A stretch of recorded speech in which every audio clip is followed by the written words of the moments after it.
ჭკვიანი გემოს იდეა გაჩნდა წმინახევრის წინ და გადაწყვეტეთ, რომ წნორშია ჩვენ ქალაქში შეგვექმნა სივრცე, სადაც ბებიების და პაპების ამბებად მოყოლილი რეცეპტები გაგვეცოცხლებინა და საგანმანათლებლო პროგრამები შეგვექმნა ჩვენი თანაქალაქელებისთვის, იმიტომ რომ ჩვენ ხელში ბევრი ცვლილების შესაძლებლობა იყოს.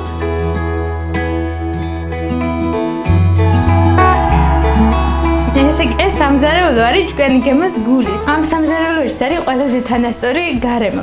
და ზუსტად ამიტომ ჩვენთან მუშაობს შეზღუდული შესაძლებლობების მქონე პირი და ერთად ქმნით აი ამ სივრცეს.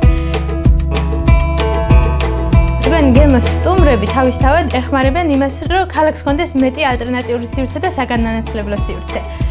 არის ხომ სხვადასხვა საგანმანათლებლო შეხვედრები, ბავშვებისთვის კინოჩვენებები, არის ხომ დისკუსიები, არის სოციალურ საკითხებზე შეხვედრები.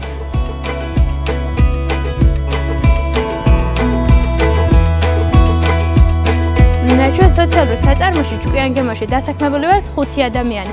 ეს არის გუნდი, რომელიც დღილიდან ღამემდე, პრინციპში ხანდახან 24 საათიან რეჟიმში არასტანდარტულად და ძალიან ბევრს მუშაობთ.